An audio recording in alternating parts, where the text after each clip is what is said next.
Bom dia a todas as pessoas. Que alegria estar aqui. Estou sendo bem acolhida na cidade. Quero cumprimentar todas as autoridades aqui da mesa. Mas eu queria pedir licença, ministro, para cumprimentar a todos em nome das mulheres. Foi elas que construíram e pavimentaram esse caminho para que hoje eu pudesse ser deputada estadual pelo segundo mandato, presidindo a Comissão de Direitos Humanos, com todo o desafio que é discutir direitos humanos na perspectiva do desenvolvimento econômico, regional. E é nesse lugar de fala que eu quero trazer hoje um abraço da vice-presidenta da Assembleia Legislativa, deputada Leninha, do PT, do Norte de Minas. É a primeira vez que na Assembleia Legislativa, em 200 anos, tem uma mulher negra como vice-presidenta. É uma mulher do Norte, uma mulher negra. E também um abraço do nosso líder do bloco, Ulisses, deputado Ulisses, também do PT. E dizer que para falar de desenvolvimento é muito importante a gente superar uma série de opressões que a sociedade vive. Então, falar de desenvolvimento, nós temos que lembrar da maioria da população mineira, que são mulheres negras, mulheres chefes de família.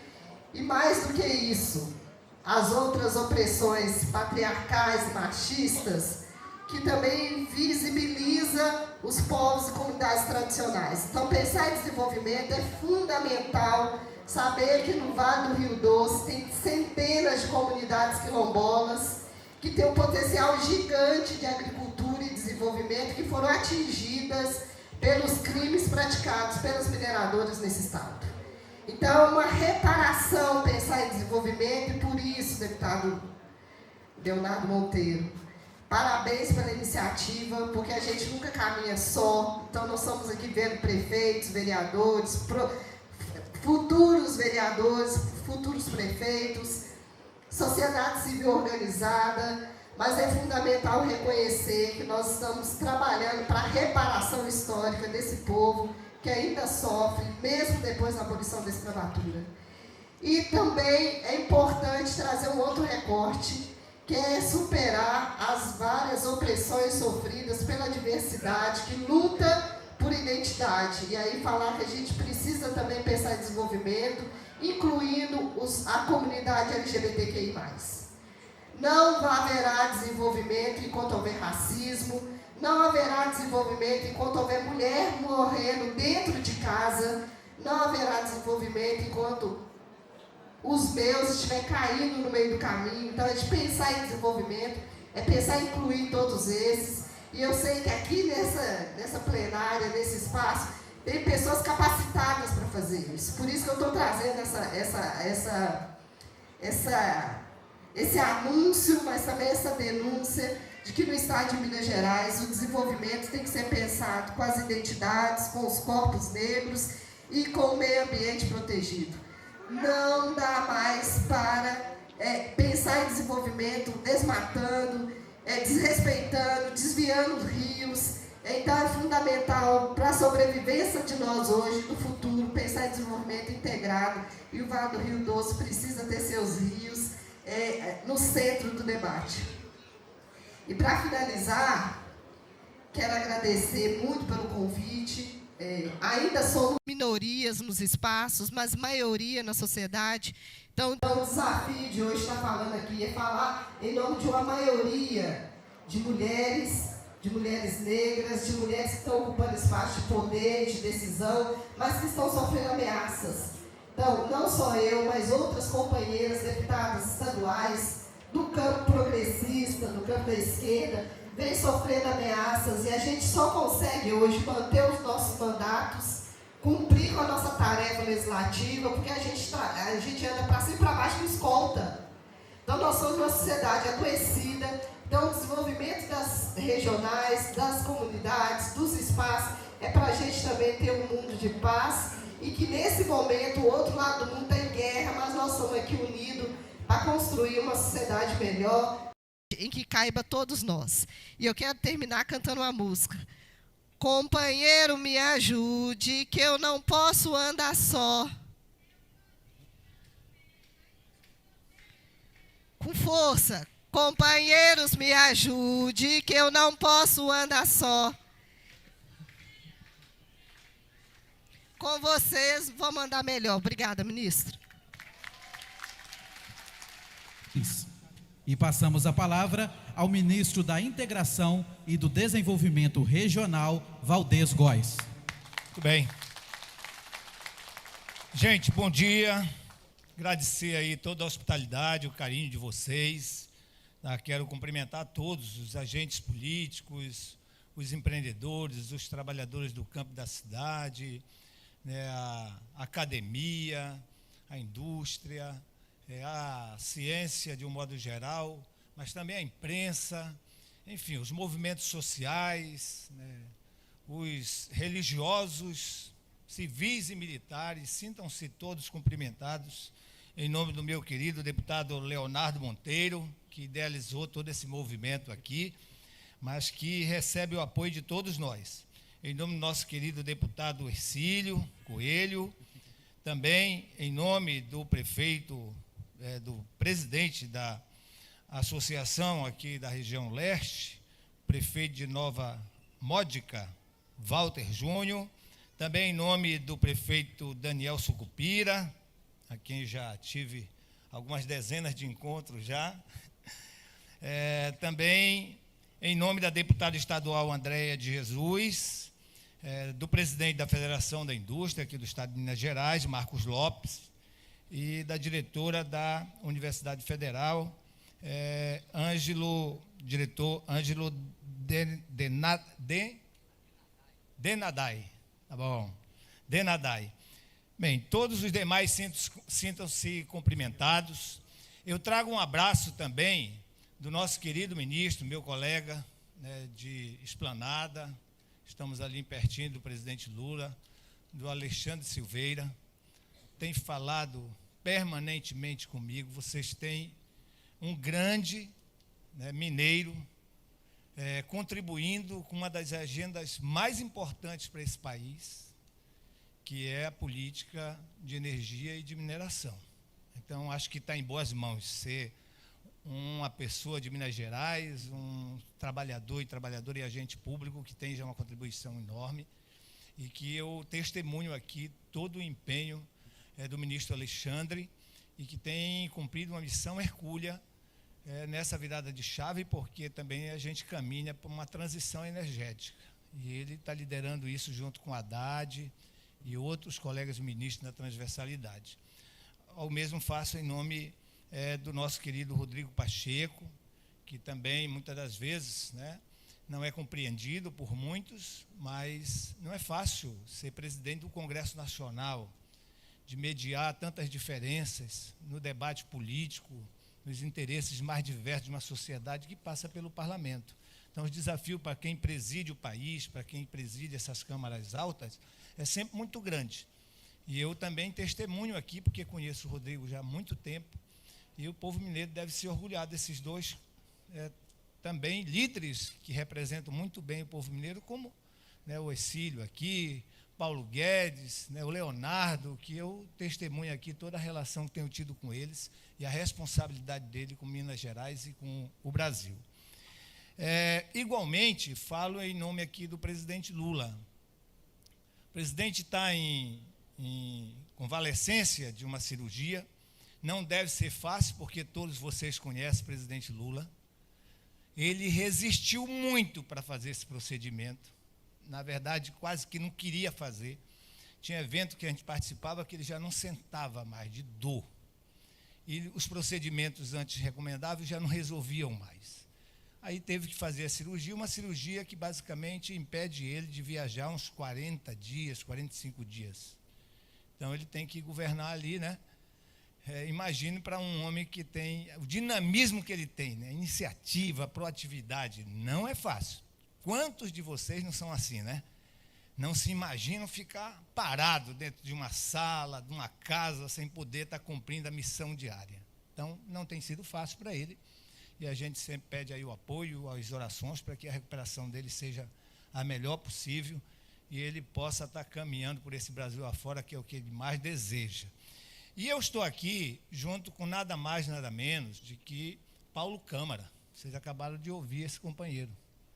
Ex-governador de Pernambuco, fez um trabalho gigante. Se o Banco do Nordeste já cumpriu para a sua missão tão bem, certo? Tem agora a chance de ter uma pessoa jovem, experiente, vivida, preparada, altamente comprometida com o que o presidente Lula recebeu de confiança do povo brasileiro para cumprir essa missão. Então, aproveitem, porque vocês estão tendo a chance de ter o Banco do Nordeste e a Superintendência de Desenvolvimento do Nordeste atuando aqui na região do Vale do Rio Doce, né? E isto vai fazer um diferencial muito grande, porque é assim que tem acontecido em todo o Nordeste brasileiro. Se aconteceu antes, vai acontecer mais ainda agora com Paulo Câmara. Você realmente, amigo, você sabe do respeito que eu tenho por você, do reconhecimento, né, a sua história de vida, e eu tenho certeza que você já veio aqui já fazendo entrega, já está anunciando, e Minas Gerais, a região que vai atuar o banco e a Sudene, certamente haverão de comemorar muitas conquistas, então parabéns aí a você. A companhia é da Lene Teixeira, do Ministério do Trabalho e Emprego, a companhia do Antônio Augusto, do Ministério do Desenvolvimento Agrário, e também dos meus colegas de trabalho aqui, 3 secretários, a Adriana, o Giuseppe e o nosso secretário executivo, o Valdo, que está ali, que igualmente cumprimento. Então, estamos todos aqui representando o presidente Lula. E o presidente Lula, além de mandar um abraço, eu queria aqui, Paulo Câmara, Leonardo, em poucas palavras, sem me estender, fazer um esforço para não me estender tanto, foi me franqueado 2 vezes a palavra. Eu digo, não, eu falo só de uma vez, porque também, primeira vez que eu estou vindo falar aqui em Valadares, o pessoal depois pode não querer me escutar numa segunda vez. Então, é melhor falar só uma vez. Olha só, nós não fechamos 10 meses de governo ainda, tá certo? Não fechamos 10 meses de governo. E o presidente Lula, ele conseguiu, nesse pouco tempo já, uma missão que eu fui governador, Paulo Câmara foi. Não é fácil no primeiro ano de governo. Primeiro, você devolver ao povo brasileiro dezenas de políticas públicas que estavam sendo esvaziadas, retiradas. Então, ele fez, olhe bem, ele até outro dia, quando ele foi lançar o novo PAC, ele disse, agora está começando o governo. Porque o que eu fiz de lá até aqui foi devolver ao povo brasileiro o que estavam tirando, uma série de políticas públicas que estavam sendo esvaziadas, e ele procurou devolver. Em todas as áreas, na educação, na saúde, certo? Na segurança pública, na agricultura familiar, na habitação, na prevenção, na imunização, uma série de políticas públicas por conta do negacionismo, muitas das vezes retirando. De um país de muitas diferenças, de muitas desigualdades, e que são essas políticas que podem diminuir essas distâncias entre as pessoas. Eu vi a deputada aqui estadual, você tem razão, não tem algo mais perverso numa sociedade que desigualdades. Não tem como uma comunidade, um estado, um país crescer, cumprir a sua missão, se deixar aumentar as desigualdades. Lógico que a gente não vira isso numa chave assim, pum, mas a gente não pode deixar crescer a desigualdade. A gente tem que atuar diariamente para diminuir desigualdades regionais, desigualdades entre os estados, os municípios, desigualdade entre as pessoas. Não tem como o PIB crescer e a pobreza crescer junto. Como é que cresce uma riqueza de um país, de um estado, e a pobreza cresce? Porque concentra a renda. Isso é injusto. Não vai dar certo. Não tem como dar certo, não é verdade? Não tem como dar certo. Cresceu um PIB, o país, o Brasil, é o 4º maior produtor de alimentos no mundo, e o país voltou para a linha da pobreza e da fome de novo. O presidente Lula deixou o Brasil fora do mapa da fome, e o Brasil voltou para o mapa da fome. E é o 4º maior produtor mundial de comida, gente. Isso é possível se conviver com a realidade dessa? Não é verdade? Sinceramente, não é possível. Então, o que fez o presidente Lula em menos de 10 meses? Devolveu o que pôde de políticas públicas, mais médico, Pronasce, aumentou os recursos da educação, voltou com um programa de imunização, de vacinação. Para cada 10 crianças nesse país, 3 os pais não estavam levando mais para vacinar, para imunizar. Vocês sabem o que significa isso em termos de saúde pública? Então, devolveu, certo? A nível mundial, ele voltou com toda a carga para defender a democracia, defender o combate às emissões, que essas mudanças climáticas desafiadoras, abrir novos mercados, tem 42 novos mercados abertos para o Brasil. Então, o Brasil hoje é referência, assim, na defesa da democracia, na defesa do combate às emissões de CO2, que estão causando todo esse transtorno para a gente, no Brasil e no mundo. É seríssimo isso, podem ter certeza. A Amazônia está secando lá e o sul do país, né, mergulhado numa enchente. Só no Paraná, só em Santa Catarina, a gente tem nesse momento 160 municípios em situação de emergência. No Paraná, até ontem à noite, quando eu fechei o relatório, 23. No Rio Grande do Sul, já chegou a mais de 200. Na estiagem, 350. E agora, nas cheias, mais de 200. Ou seja, sofreram um semestre inteiro com estiagem e agora vão sofrer um semestre inteiro com enchente. Perderam a produção de leite na estiagem e agora não estão nem conseguindo plantar o arroz, porque a época de plantar arroz é agora e onde plantar arroz tem 2, 3 metros de água em cima da terra. Então, o presidente está certo de defender que a gente freie esse problema em relação às mudanças do clima. Nós seremos os primeiros beneficiados. Os primeiros. Hoje, quem ainda escapa disso é o centro-oeste brasileiro. Mas, se continuar esses problemas na Amazônia, depois o centro-oeste vai sofrer, porque a chuva não vai chegar para produzir os grãos no centro-oeste do Brasil. Então, o presidente está certo. E está certo de defender e colocar a palavra desigualdade, o combate à desigualdade na ordem do dia. Que ele até se irritou num dia reunido com dezenas de líderes mundiais e quando chegou a hora dele falar, ele fez esse registro, disse, todo mundo falou aqui e não vi de nenhum presidente de lugar nenhum deste mundo usar a palavra desigualdade. Olha só.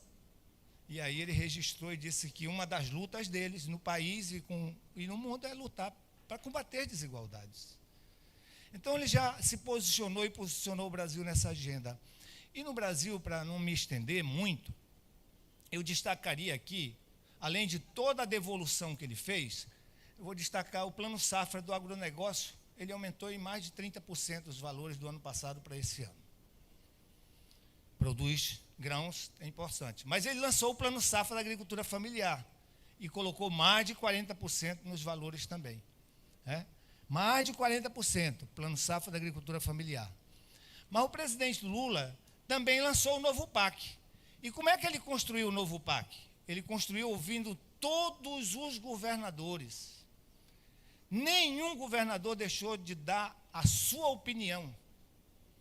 Botou os ministros para reunir com os governadores, Rui Costa para coordenar, reuniu pessoalmente, os governadores foram escutados e construiu um novo PAC, 1 trilhão e 700 milhões de reais. Aqui o novo PAC de Minas tem valores significativos, posso até abrir aqui rapidinho, que é bom, né? Rapidinho.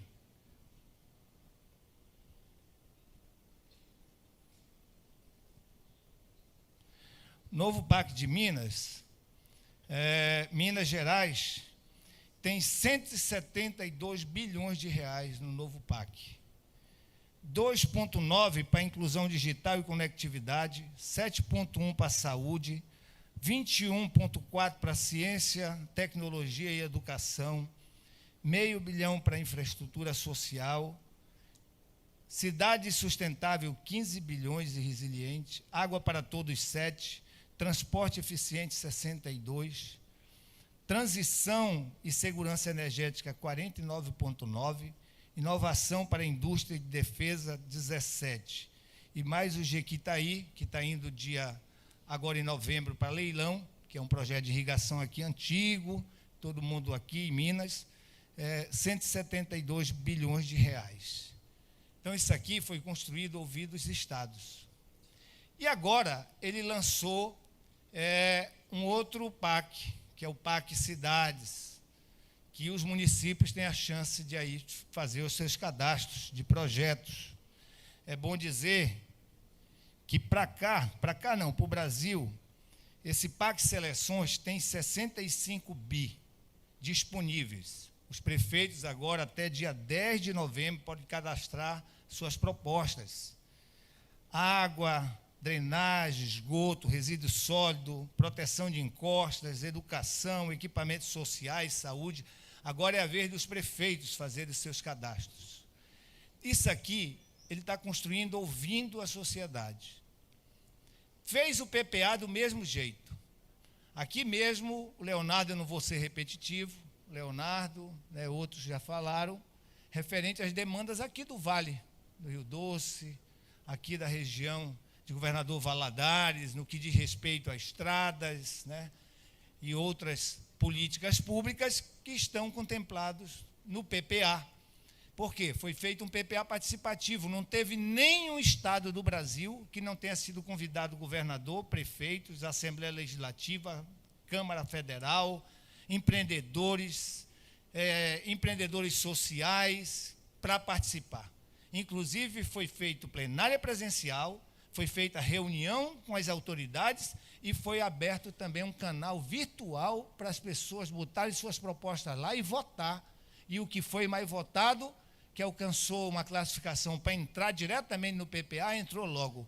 E o que não foi, foi selecionado propostas e encaminhado para os ministros considerarem a opinião da população.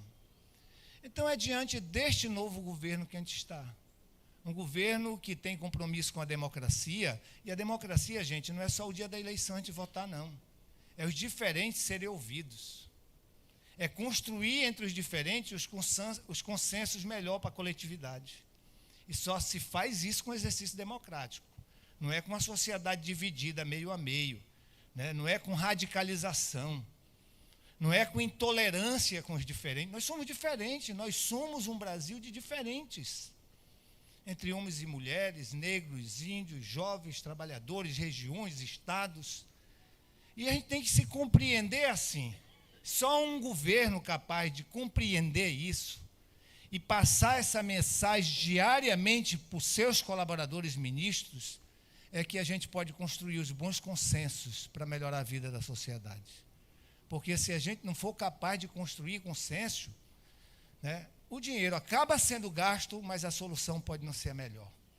Então, antes de qualquer coisa, que às vezes a gente reclama muito pela falta do dinheiro, antes de ter o dinheiro, a gente tem que saber muito o que a gente deverá fazer e em que aplicar. Se vai realmente diminuir a desigualdade, se vai chegar na pessoa, se vai ficar no meio. Às vezes se perde muito pelo meio, Tem que chegar no fim. O cidadão é o mesmo, para o prefeito, para o governador, para o ministro, para o presidente. Nós somos muitas entidades, muitas instituições, a gente precisa estar no exercício diário da união de esforços para atender o mesmo cidadão.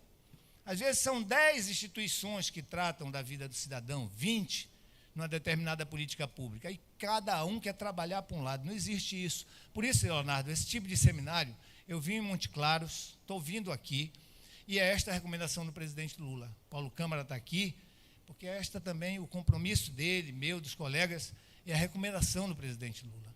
Ele quer que façamos assim. Tá? Tem estados que têm até uma boa qualidade de vida, mas tem regiões dos estados, determinados estados, onde estejam eles, do sul a norte desse país, que precisa de uma atenção melhor. Meio que assim, bora puxar também aquela região para o processo de desenvolvimento, Quais as vocações daquela região que o Banco do Nordeste, que o Fundo Constitucional do Nordeste, que a Superintendência do Nordeste podem apoiar. Então, é assim que funciona. E aí, junto com os prefeitos, com os parlamentares da região, com os governos, com a sociedade empreendedora, fazer as escolhas. Então, esse seminário ele é fundamental. Tá? Passar um dia aqui, as pessoas aguçando o seu processo de escolha, ele é fundamental. daqui sai indicativo para um parlamentar fazer uma boa emenda. Não é assim que funciona, Leonardo Ercílio, não é não? Tenho certeza que quantas coisas não sairão daqui, que agora vão fazer emenda. Poxa, olha, ali do seminário, lá do Vale do Rio Doce, saiu uma sugestão aqui que eu já vou transformar numa emenda minha. É assim, gente. Deve ter emenda estadual também, deputada? Tem? Do mesmo jeito. Então, isso aqui é que é bom para que um prefeito, um deputado, um vereador, um governador, um ministro de Estado, um presidente da República acerte a mão. Não é dentro dos gabinetes que a gente acerta a mão. Então, nós estamos aqui em nome do presidente Lula. O Ministério da Integração e Desenvolvimento Regional tem correlação direta com o processo de desenvolvimento regional, de diminuição de desigualdades. A gente cuida de muitas políticas. No decorrer do dia aqui, quem de vocês vai dar uma palavrinha, né, deve dar, pode explicar mais. Mas política hídrica é com a gente, política de desenvolvimento regional, política de desenvolvimento, ordenamento territorial, certo? De defesa civil, que eu falei ainda agora aqui, é gigante o desafio nosso, gente, gigante. Minas sofreu aqui bastante no inverno, nas chuvas, tá? Agora está vindo ali Rio Grande do Sul, Santa Catarina, Paraná, aí vem de novo subindo para o Sudeste, São Paulo. Enquanto os problemas na Amazônia e depois no Nordeste se agrava com seca. Seca braba. E a gente tem o desafio de viver isso talvez 3 anos consecutivos, porque o El Niño vai ocorrer 3 anos. O El Niño, cientificamente, indica que onde chove mais, vai chover mais. E onde secava mais, vai secar mais. Então, isso agrava em todos os sentidos a vida das pessoas. E por isso que a gente precisa estar muito próximo, muito unido, fazendo as boas escolhas. Eu respondo também por isso, na transversalidade com o governo todo. Tá? Por isso que a gente também sempre tem que estar atento ao processo de desenvolvimento que não contribua com emissões. A agricultura familiar, ela ajuda muito nesse processo. E a gente tem que fortalecer a agricultura em escala, mas também tem que ter tecnologia para a agricultura familiar. Tem que ter inovação para a agricultura familiar. Tem que ter estruturação de cadeias produtivas para a agricultura familiar, senão se perde no meio do caminho. O produtor produz e aquilo não vira, né, renda para ele. Então, é esta pegada que o presidente recomenda, está muito atento e a gente está trabalhando na transversalidade. Eu enalteço a iniciativa, Leonardo, tenho a certeza que quantos desses em outras regiões Sucupira acontecer, se for eu que não estiver uma hora, vai estar o Paulo Câmara, se não for o Paulo Câmara, vai estar o Paulo Teixeira, se não for o Paulo Teixeira, vai estar o André, se não for o André, vai estar o Paulo Pimenta, não faltará alguém em nome do presidente Lula para vir pactuar os compromissos do governo federal, com prefeitos, com vereadores, com quem empreende no município, na região, com essa visão mais integrada, tá? Repito, eu não vou ser repetitivo nesse sentido, porque os projetos que vocês se relacionaram aqui, aqueles que já não estão alcançados no PAC, poderão ser alcançados no PAC dos municípios, que está aberto, e já estão alcançados no PPA, porque foi feito participativo. Se o PPA tivesse sido feito pela Simone Tebet, né, o Márcio Teixeira, lá, o Haddad, Márcio Macedo, dentro do Ministério, era uma coisa. Mas como ele desceu em cada estado, tudo que o Leonardo se referiu aqui já foi alcançado pelo novo PPA. E já estão previstos no novo PPA. Então, essa é a demonstração de um governo que realmente entende que o Brasil tem as suas diferenças e, tendo, precisa respeitar, ouvir, estar perto e construir junto as soluções comuns para toda a sociedade. Que Deus os abençoe. Muito obrigado. Viva o presidente.